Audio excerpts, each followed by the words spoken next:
So please take your seats, and we are going to continue on in just a few moments with the Secretary of Commerce and Trade for Virginia, Juan Pablo Segura.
Ladies and gentlemen, let's begin our next speaker here at the AI Expo for National Competitiveness AI Plus Career Stage. Our next speaker is Secretary of Commerce and Trade for Virginia. Please welcome Juan Pablo Segura. Hello, hello.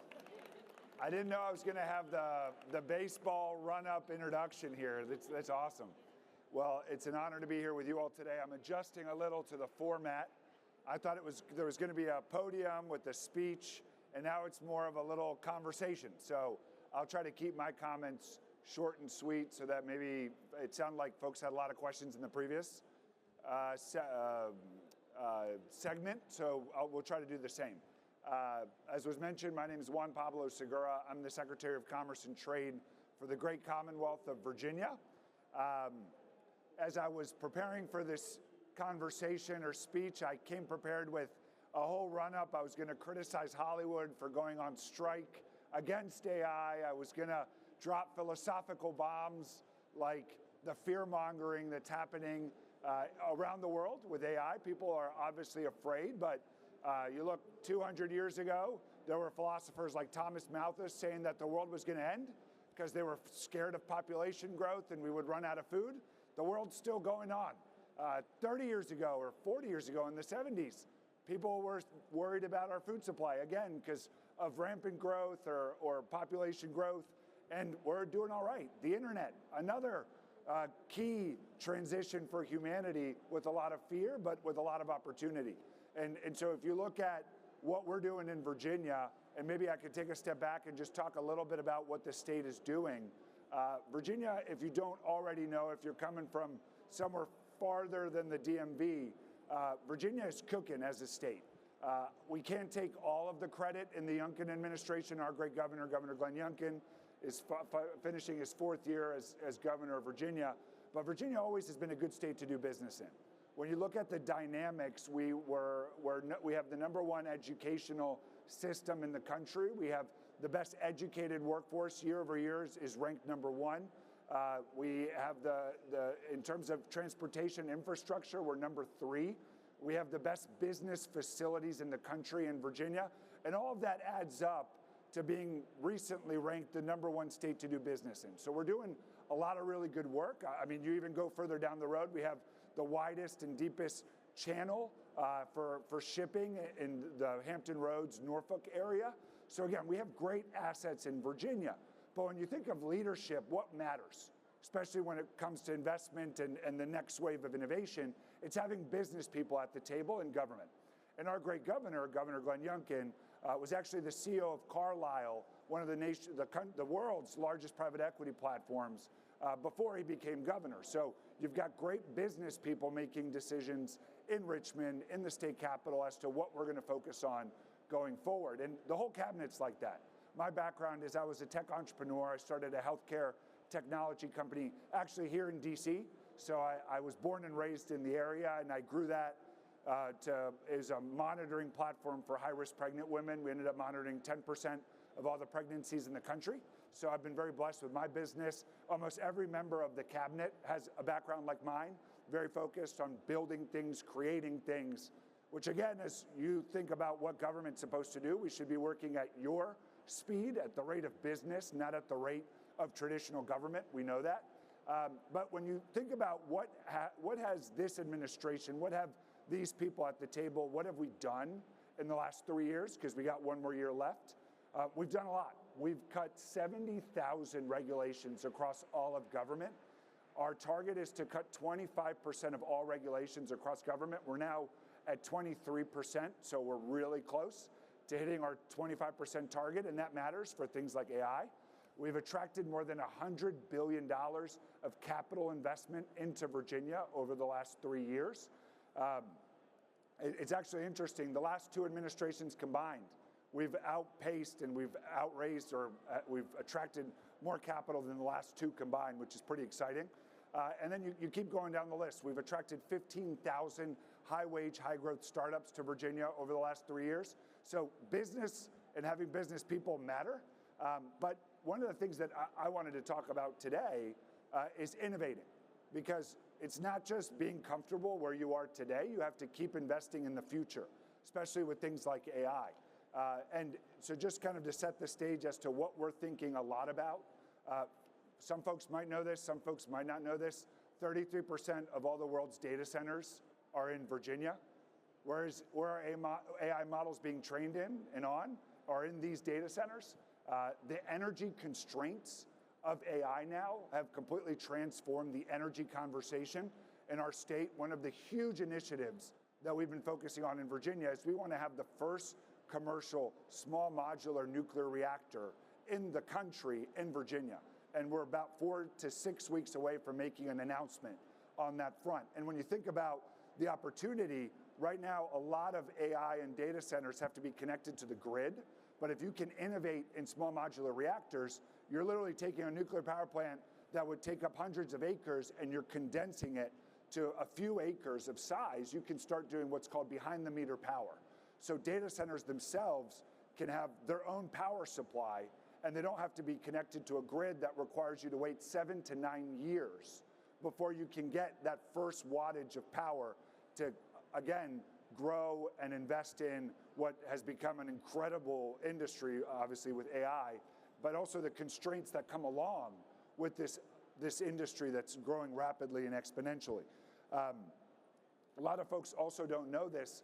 From an AI perspective, as we've thought about how do you invest in the future in Virginia, right now we have about 5,400 AI-related jobs that Virginians have.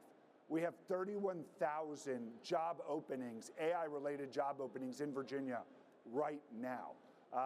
Actually, one of the initiatives that we're really focusing on, because we see everything through the lens of opportunity in this administration, is you've all heard of government cuts, right? There's a little thing called DOGE that's out there, slashing government budgets. And that obviously has created an incredible amount of displacement when you think of our federal workers, our federal contractors.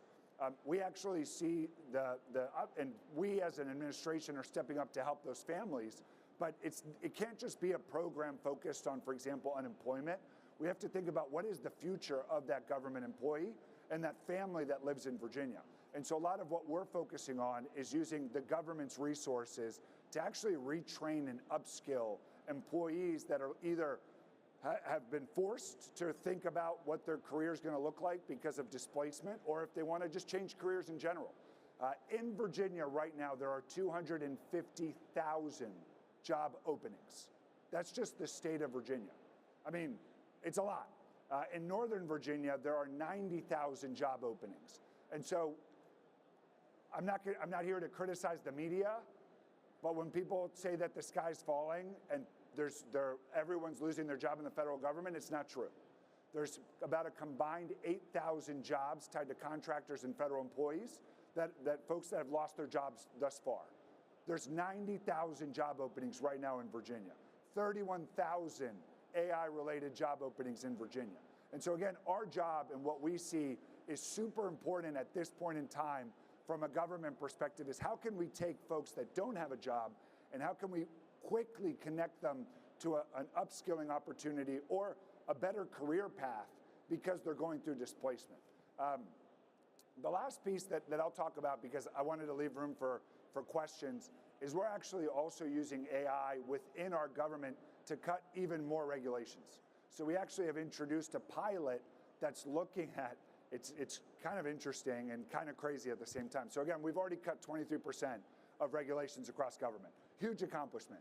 We think that there are at least another 20 to 30,000 regs that we can cut in the next 6 months by introducing AI to look at how regulations and specific statutory requirements contradict themselves in code. Because what ends up happening is regulations become kind of a stackable event where every year people just introduce more things that reference older things, and those usually those references are broken. There's the reference actually contradicts whatever was done before, and so you end up having a situation where companies have to reference two separate manuals, reg codes that contradict each other in trying to just get something done, like apply for a permit. And so we're hoping to use AI to actually continue to cut regulation, make it easier to start a business. And a lot of that we're starting to see. So for example, today it takes 1/3 the time to get a permit in Virginia than it did 3 years ago.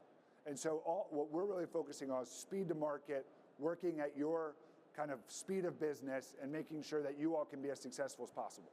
So I'm going to end right there because that's 14 out of my 20 minutes, but I'd love to answer any questions or get any feedback from folks as to what you're seeing and what we need to focus on. Yes.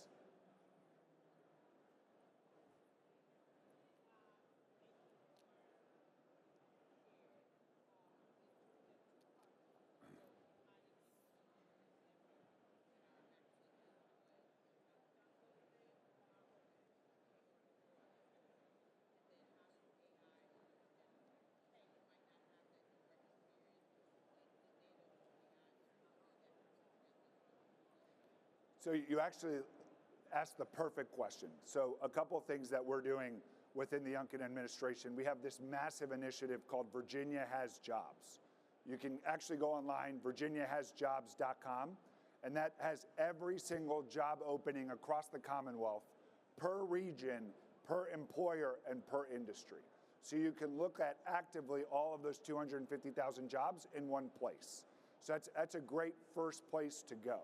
In 2 weeks, we're announcing the next iteration of Virginia Has Jobs, which is going to be focused on taking so Virginia, because of how concentrated our data center industry is, we have Facebook, Google, Amazon's HQ2 is actually in Virginia. Not a lot of folks know that. So all the big tech companies with all of the training, the coursework, the requirements, the certifications are all in some meaningful way in Virginia. And so we're actually partnering with industry to introduce a new curriculum that folks that might have lost their job or are looking to upskill and change their job can actually have free access to reskilling work and can actually then get connected to the employers in Virginia through both an in-person and a physical job fair or job kind of connecting events. So a lot of what we really want to focus on is upskilling and then immediately bringing the employer to the employee so that that individual can get a great career in something like AI. Yes, sir.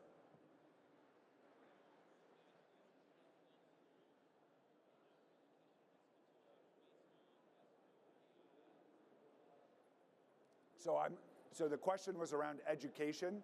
I'm not the Secretary of Education, so what I can tell you is there are a few connection points to AI from our K through 12. So a lot of what the governor has focused on, we've gotten stuck at the General Assembly level. We've wanted to do charter schools, and it's been harder to get those. It's become very political. Don't want to go too deep into that whole mess, but a lot of what we believe, and we've done it through governor schools programs, is we've actually created separate schools within the Virginia kind of state public school system that are actually very focused on specific skill sets. And one of those schools that we have, one of our governor schools, is focused on coding, AI, and it actually allows folks to get certain certifications in high school instead of having to wait till after you graduate high school. And then there's an even separate initiative that just got passed through the General Assembly, which is called dual enrollment. So as a high schooler in Virginia, you can actually apply to take for free classes at your local community college or at your university that's a state-backed or state-funded university. You can actually get credit to graduate both high school and credit to go and get coursework in future community college work. So that's called dual enrollment, and it's completely free for a Virginia high schooler. Yeah. Yes, sir.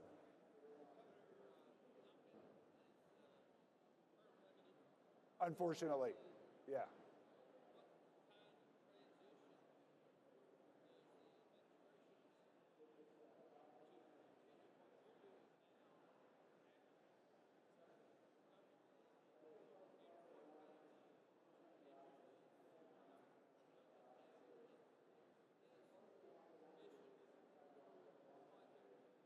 Oh, it's a lot of future questions about Governor Youngkin. I'm not Governor Youngkin, so I don't know exactly what he's going to do. What he's shared with the world is that he's focused on making sure that he goes to the end, the last second of his administration, fighting for Virginians and making sure that we continue the miracle story of Virginia. When Governor Youngkin joined, or when he got elected and started his administration, we had net out migration in Virginia. So more people were leaving Virginia than coming in every year. We flipped that story. And so whether it's the amount of CapEx, cutting regulations, 270,000 more people back to work over the last 3 years, the fact Virginia became the #1 state to do business in again after we lost it for 2 years. Huge accomplishments. And so we're going to make sure that we continue that story for all Virginians. And I mean, who knows what's going to happen after his 4th year in office, but we're making sure that we sprint to the finish line. That's our goal. Yes.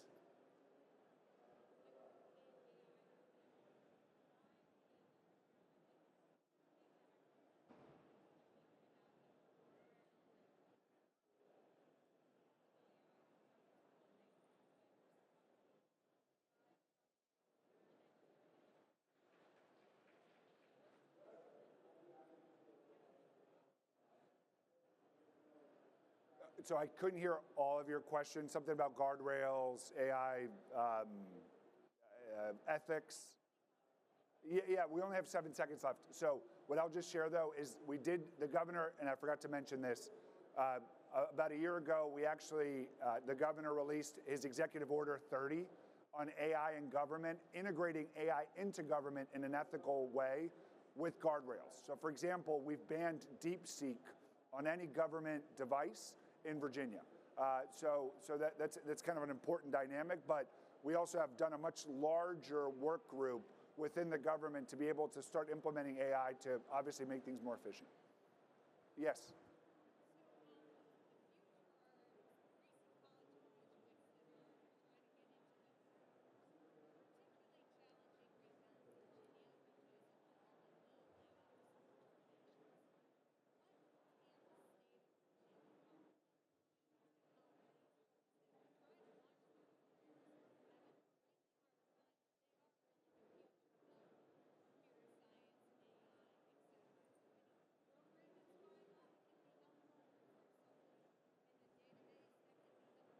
Yeah, so that's the largest push with Virginia Has Jobs, is to be able to connect folks that are looking for a job with the fact that there are 250,000 job openings in both across the Commonwealth, but also 90,000 job openings in Northern Virginia. So a lot of our administration, whether we've done virtual job fairs, we've done in-person job fairs, but again, the platform and making sure that folks know that this initiative exists is the first step of the process. So, I mean, is it perfect? No. But at the same time, most people don't even know how much economic opportunity there is in Virginia in the first place. So that's kind of what we're doing with that specific initiative. We want to thank everybody. We want to thank our. I'm out. No, we appreciate it. We want to thank our speaker, absolutely awesome, the Secretary of Commerce and Trade for the Commonwealth of Virginia.